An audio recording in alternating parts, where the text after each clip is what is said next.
اللهم صل على سيدنا محمد يا رب صل وسلم دائما أبدا على حبيبي. السلام عليكم ورحمة الله وبركاته.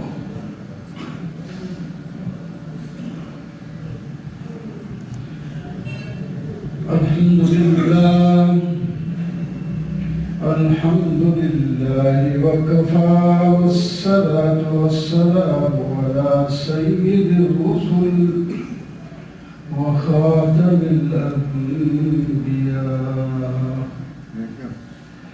أما بعد فأعوذ بالله من الشيطان الرجيم. بسم الله الرحمن الرحيم.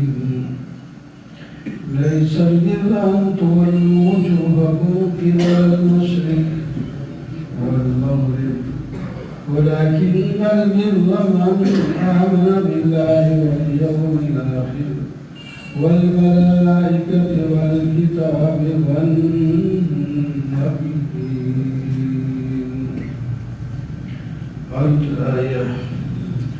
وقال تعالى في مقام آخر: سبحان الذي أسرى بعبده ليلا من المسجد الحرام إلى المسجد الأقصى.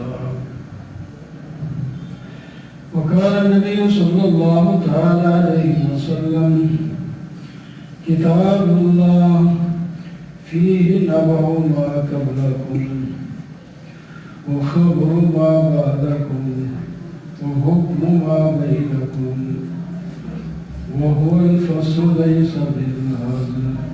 الحديث. صدق الله مولانا العظيم وصدق رسوله النبي الكريم ونحن على ذلك لمن الشاهدين والشاكرين والحمد لله رب العالمين. اللهم صل على سيدنا ومولانا محمد وعلى آل سيدنا ومولانا محمد وبارك وسلم. محترم معزز بزرگوں دوستوں عزیزوں،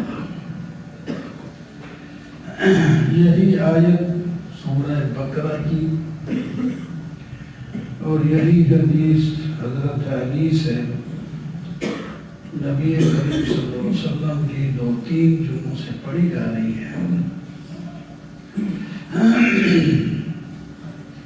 اللہ تعالیٰ کی کلام بھی جامع ہے، اللہ کے رسول کی کلام بھی جامع ہے۔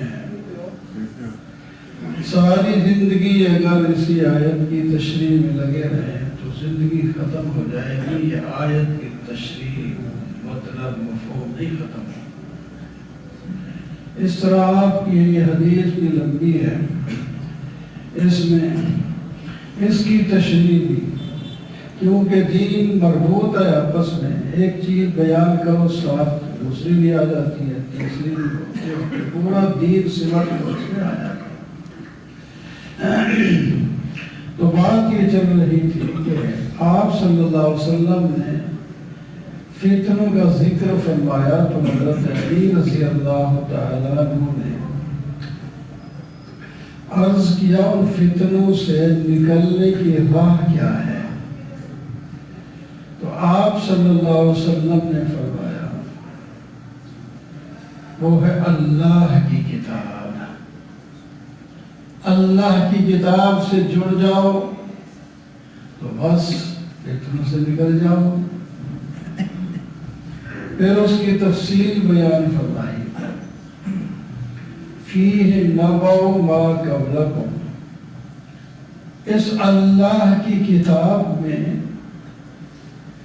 گزشتہ اقوام کے سارے حالات بیان ہوئے ہیں، جس سے سبق حاصل کیا جاتا ہے، عبرت پکڑی جا سکتی ہے، جس کی تفسیر کچھ گزشتہ جمعہ عرض کی تھی۔ تو اس میں بھی لگا رہے آدمی کتنے کتنے واقعات اللہ نے قرآن میں بیان فرمائے، وہ ختم نہیں ہوتے۔ تو اس میں ایک یہ بات بھی قرآن ہی بتاتا ہے کہ ہمارے محسن امام الانبیاء خاتم الانبیاء شفیع المذنبین تتمہ دور زمان نبی آخر الزمان سرور کائنات مفخر موجودات سید الکونین صلی اللہ علیہ وسلم اس دنیا میں آئے اور ختم نبوت کا تاج سر میں سجا کے آئے، بڑی ذمہ داری لے کے آئے، آپ کو پوری دنیا کا نبی بنا کر بھیجا گیا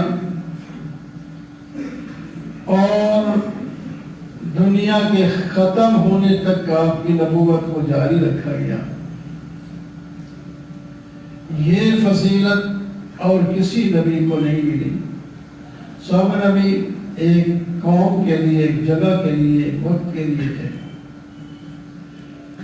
تو آپ نے جب کام شروع کیا تو مشکل حالات تھے۔ آپ سیرت کی کتابیں پڑھیں، آپ صلی اللہ علیہ وسلم نے جب اللہ کی توحید کی دعوت دینا شروع کی تو کتنے مسائل، کتنی پریشانیاں، کتنی تکلیفیں اٹھانی پڑی۔ سیرت اور تاریخ گواہ ہے۔ تو آپ صلی اللہ علیہ وسلم کی آنکھوں کے سامنے آپ کے صحابہ کو تکلیف میں مبتلا کیا جاتا، انگاروں پہ لٹایا جاتا۔ اللہ اکبر۔ تہذیب المسلمین کے عنوان سے کتابوں میں واقعات ان کے ملتے ہیں۔ تو بعض دفعہ انسان کو اپنی ذاتی تکلیف اتنی نہیں محسوس ہوتی جتنا اپنے بچے کو تکلیف ہو، والدین اس سے زیادہ محسوس کرتے ہیں۔ تو نبی علیہ السلام تو ہمارے باپ بھی روحانی جسمانی دونوں طریقے سے، آپ ہمارے بڑے شان والے، آپ جتنی تکلیف ہم اپنی ذات اور اپنے رشتہ داروں میں نہیں محسوس کر سکتے، جس کا ذکر اللہ تعالیٰ نے قرآن میں فرمایا النبی اولا بالمؤمنین من انفسہم، اللہ کے نبی مومنین سے ان کی جان سے بھی زیادہ شفیق تھے۔ حریص علیکم بالمؤمنین رؤوف الرحیم عزیز علیہ ما عنتم حریص علیکم بالمؤمنین۔ آپ کو جو تکلیف پہنچتی لوگوں کو خطاب کر کے اللہ تعالیٰ فرما رہے ہیں، نبی علیہ السلام اس کو زیادہ محسوس کرتے ہیں۔ حریص تھے ہر ایک دشمن دوست سب مسلمان ہو کے جنت میں چلا جائے۔ آپ اس طرح محنت کرتے، دن رات محنت کرتے، یہاں تک کہ اللہ تعالیٰ روکتے لعلک باخع نفسک، آپ اتنی تکلیف کیوں اٹھاتے؟ آپ اپنے آپ کو ہلاک کر دیں گے کہ پیچھے اس پر وہ ایمان نہیں لائے۔ آپ کا کام تو ہے ہمارا پیغام پہنچانا ہے، سمجھانا ہے، آگے مانے یا نہ مانے ہم جانے وہ جانے۔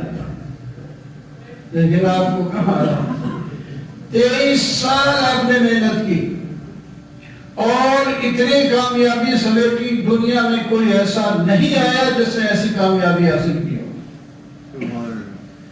950 سال نوح علیہ السلام نے محنت کی ہے، اس کی قدر کرتے ہیں، بڑی عزت ہے، بڑا کام ہے، بڑی مشکل سے انہوں نے تبلیغ کی، لیکن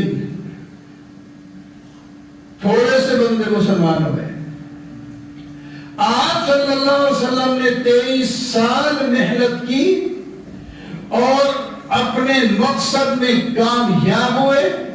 اللہ نے آیت نازل فرمائی الیوم اکملت لکم دینکم واتممت علیکم نعمتی ورضیت لکم الاسلام دینا.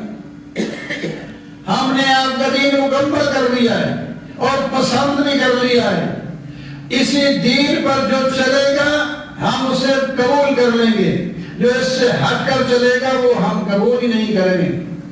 ان الدین عند اللہ الاسلام ومن یبتغی غیر الاسلام دینا فلا یقبل منہ. تو تکلیفیں آئیں 10 سال جو آپ مکہ مکرمہ میں تبلیغ کرتے رہے تو بہت تکلیفیں اٹھائی. طائف میں اس نظریے سے گئے چلو مکہ والے نہیں مان رہے تو چلو مدینہ والے طائف والے مان لیں. انہوں نے مکہ والوں سے بھی زیادہ تکلیف پہنچائی. حضرت عائشہ صدیقہ رضی اللہ تعالیٰ عنہا نے پوچھا آپ کو سب سے زیادہ تکلیفیں کب آئی؟ فرمایا طائف والوں نے جو دی ہے وہ سب سے زیادہ تکلیف. اس کے بعد اللہ تعالیٰ نے معراج کی دولت نصیب فرمائی کہ دنیا میں اتنی تکلیفیں آپ اٹھائیں گے، آدمی تھکا ماندہ پریشان ہو تو پھر ذرا سیر کو جاتا ہے، کچھ راحت کرتا ہے. تو اللہ تبارک و تعالیٰ نے آپ کو معراج کی دولت نصیب فرمائی. آپ کو ایک ہی رات کے ایک حصے میں مسجد حرام سے مسجد اقصی تک پہنچایا.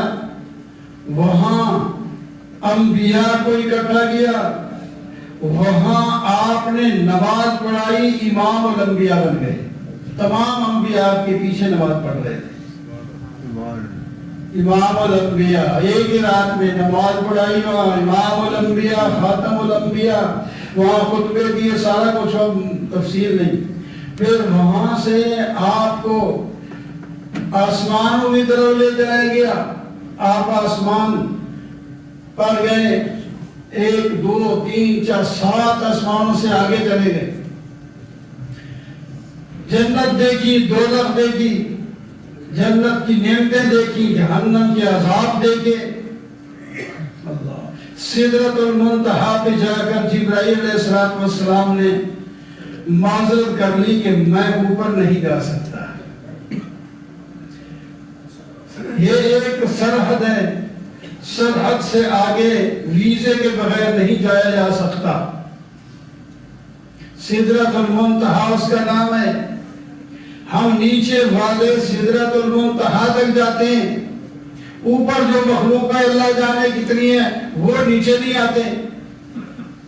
اور یہ آپ کی سعادت ہے، آپ نیچے سے سدرۃ المنتہا کو عبور کر کے اوپر چلے.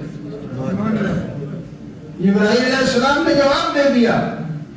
ہمارا شاہ صاحب عطا اللہ شاہ صاحب بخاری فرماتے ہیں نور بشر کا چکر میں چلا ہے، جہاں نوری کی انتہا ہو رہی تھی وہاں انسان بشر کی ابتدا ہو رہی تھی. نوری جواب دے گئے میں اوپر چلوں تو میرے پر جل جائیں گے. تو نبی علیہ السلام کو اللہ تعالیٰ اوپر لے گئے. پہلے محنت کی ہے تو اللہ تعالیٰ نے مہربانی فرمائی. اس واسطے سبق ہے، اس میں محنت کرنا چاہیے اپنے دین پر جس کے لیے ہم آئے ہیں. وَمَا خَلَقْتُ الْجِنَّ وَالْإِنسَ إِلَّا لِيَعْبُدُونِ. انسان کو عبادت ہی کے لیے پیدا کیا گیا. ہم کتنی محنت کرتے ہیں، نماز کا ٹائم بھی نہیں ملتا جی، ٹائم نہیں ملتا، دفتر سے نہیں آ سکتے، فلاں جگہ سے نہیں آ سکتے. کمال ہے بھائی، جس مقصد کے لیے پیدا کیے گئے ہو اس کے لیے ٹائم ہی نہیں ملتا.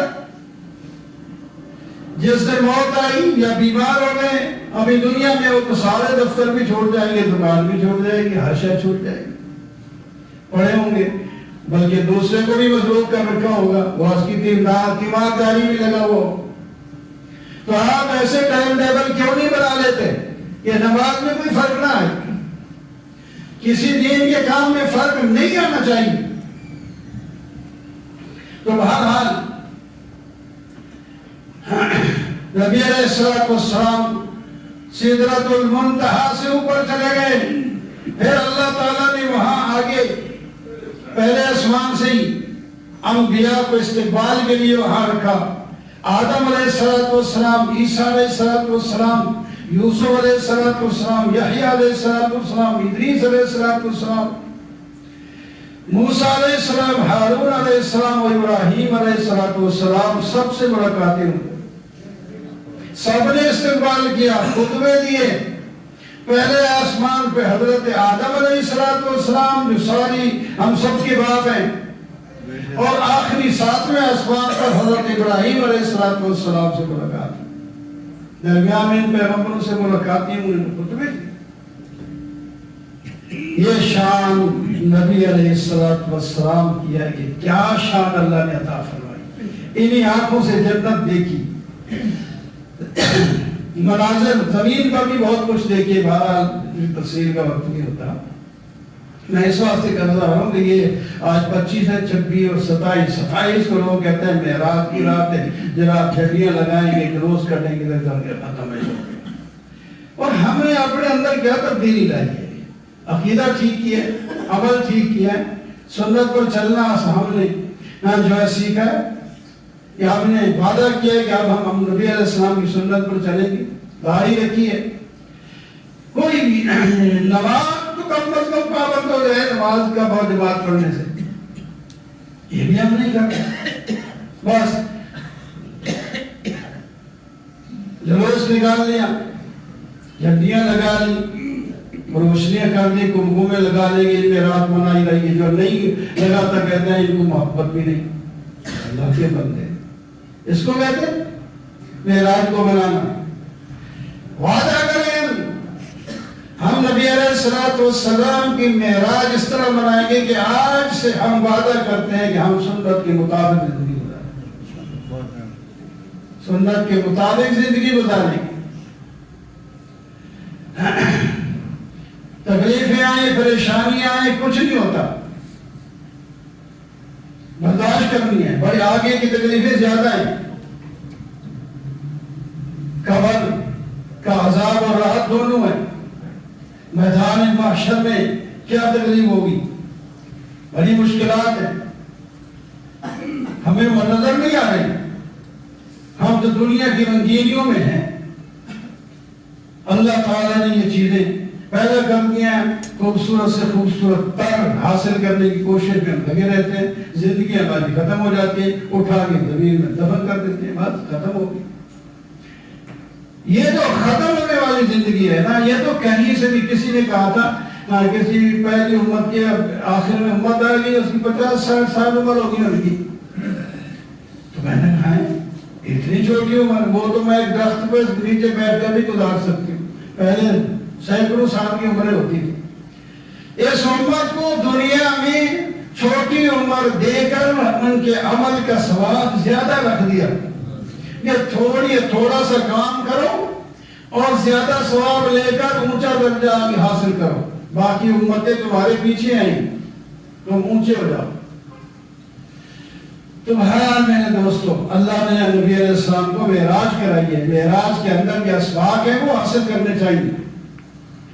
آپ نے کیا کیا دیکھا اور کیا کیا رہا ہے؟ بہرحال تو ٹائم ہو گیا۔ 3 چیزیں میں عرض کر دیتا ہوں، 3 تحفے لائے ہیں۔ 5 وقت کی نماز ایک تحفہ ہے، 5 وقت کی نماز، اور سورہ بقرہ کی آخری آیت جس کے اندر دعا ہے، ربنا لا تؤاخذنا ان نسینا، فرمایا جو اخلاص سے مانگے گا میں اس کی دعائیں قبول کروں گا، دعا قبول ہو جائے۔ اس کے اندر بڑی جامع دعا ہے۔ اور تیسری، جو شرک نہیں کرے گا اللہ تعالیٰ اس کو ضرور جنت میں داخل کریں گے۔ یہ 3 تحفے نبی علیہ السلام اپنی امت کے لیے، کوئی کہیں جاتا ہے تو تحفے لاتا ہے اپنے بچوں کے لیے، رشتہ داروں کے لیے۔